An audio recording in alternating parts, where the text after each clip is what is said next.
Esteja sempre em contato com o bem. No site e no aplicativo da Web Rádio Fraternidade, você encontra orações diárias, palestras e estudos que te sintonizarão com os ensinos do Cristo.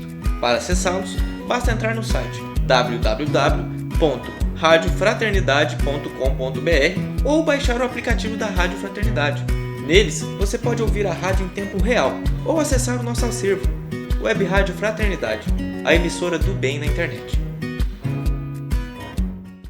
A Web Rádio Fraternidade apresenta o programa Palavras para a Alma. Apresentação de Ana Tereza Camasmi. Escreva para o e-mail faleconosco@radiofraternidade.com.br e interaja com a apresentadora Ana Tereza.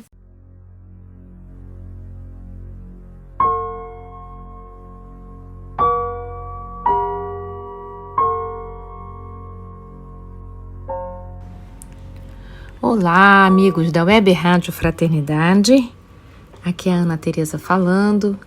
Vamos começar mais um programa Palavras para a Alma, com a nossa alegria de sempre, para a gente poder compreender os nossos desafios do dia a dia, à luz da doutrina espírita, que pode nos oferecer algumas reflexões que auxiliam o nosso ponto de vista e pode nos ajudar a encontrar comportamentos melhores para o nosso dia a dia.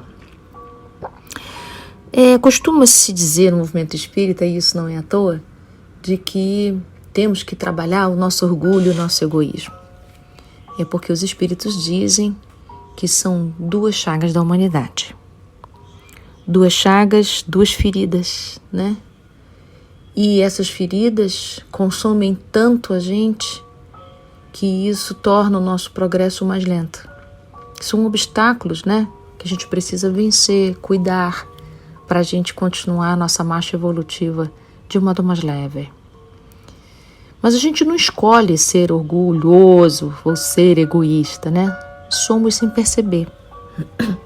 Muitas vezes conseguimos identificar nos outros comportamentos de orgulho e de egoísmo com uma facilidade incrível. E no nosso comportamento do cotidiano é tão difícil.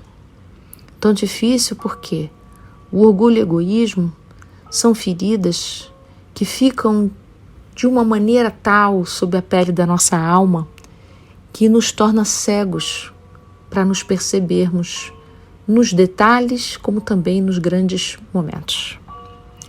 Pensando nisso, então,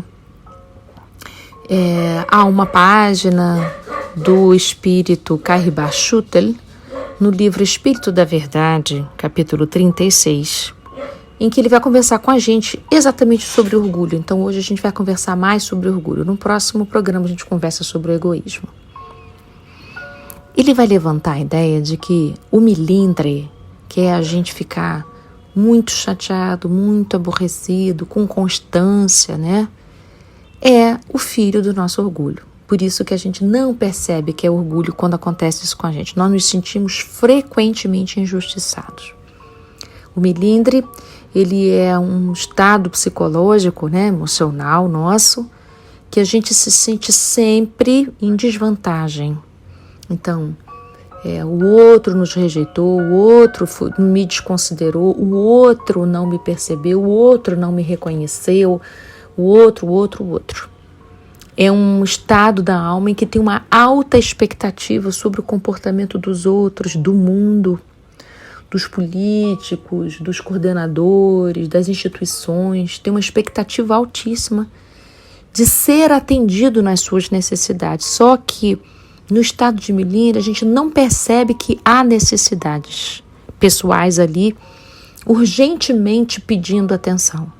A gente fica tão cego para si e de binóculo e dedo apontado para o outro, dizendo que todo o nosso mal-estar decorre de um mau comportamento do outro. Tem um julgamento imenso a respeito do que o outro deveria se comportar de um jeito específico que eu, na minha ingenuidade, ou melhor, no meu desejo de ficar inocente nessa história como criança, né, acho que era um comportamento óbvio. Então vamos pensar com carinho. Se fosse óbvio, se fosse tão claro, por que o outro agiria diferente disso? Será que está todo mundo querendo me maltratar mesmo, me prejudicar mesmo? Será que eu sou tão importante assim a ponto de receber ataque de todo lado? Será que eu sou inocente mesmo, injustiçado mesmo, eu não tenho nada a ver com isso? Eu sei que quando a gente está sentindo isso, a gente pensa assim, não, eu tenho a minha parte, mas o que o outro fez, né? Então é assim, é uma avaliação também que sobrecarrega, intensifica a ação do outro, mas a nossa ação, ela é sempre justificável. Então olha que interessante, a minha ação tem contexto, mas a ação do outro não tem contexto algum, ele deveria ter se comportado do jeito tal. Eu não consigo levar em consideração as condições às quais o fez agir daquela maneira, a situação propriamente dita, como ele se sente tocado por aquela circunstância. Isso tudo fica fora de questão. Mas a minha dor, ela é cheia de justificativos, né?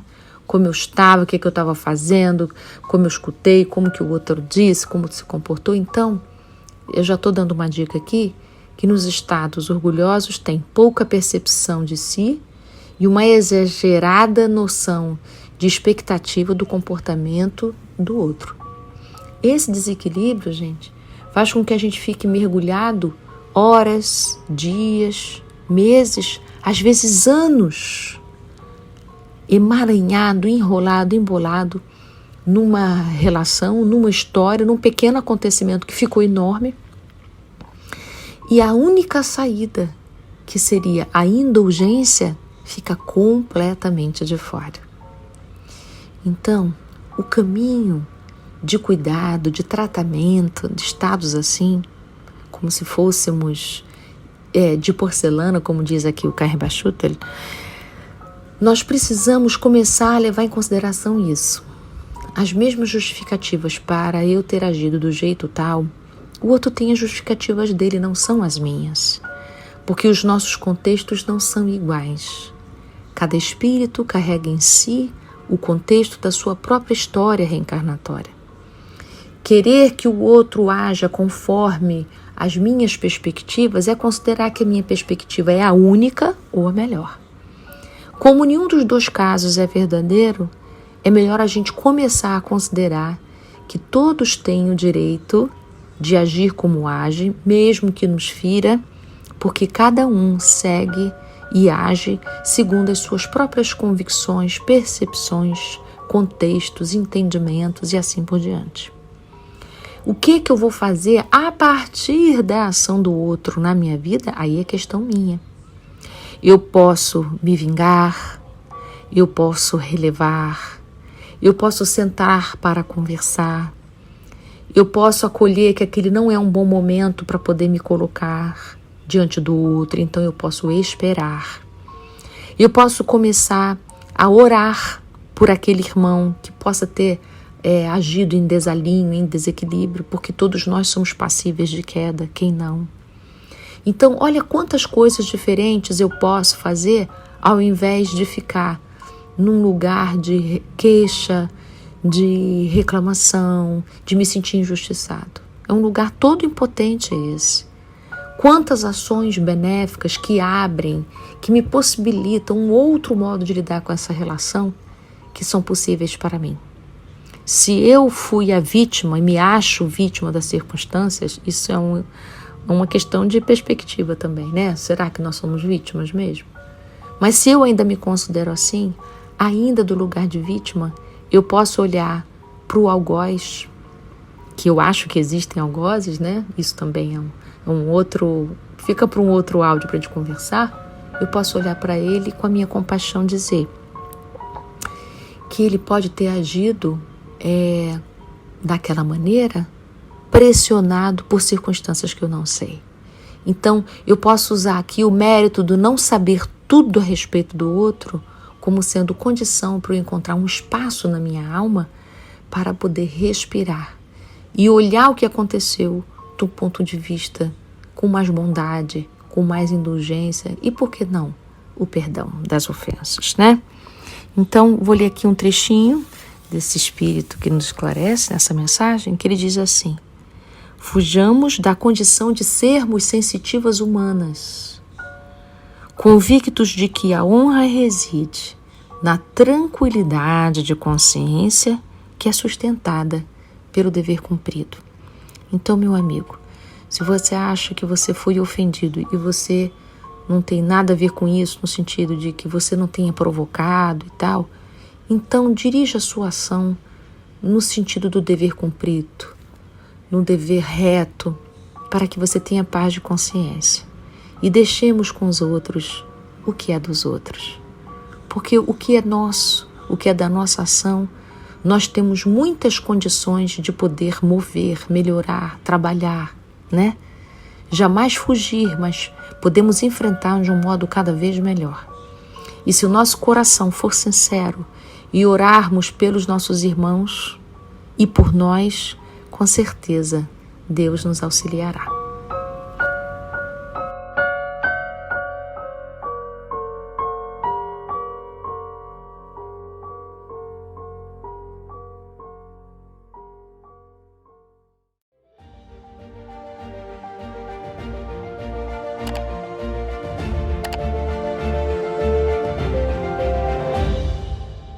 A Web Rádio Fraternidade apresentou o programa Palavras para a Alma. Apresentação de Ana Tereza Camasmi. Escreva para o e-mail faleconosco@radiofraternidade.com.br e interaja com a apresentadora Ana Tereza.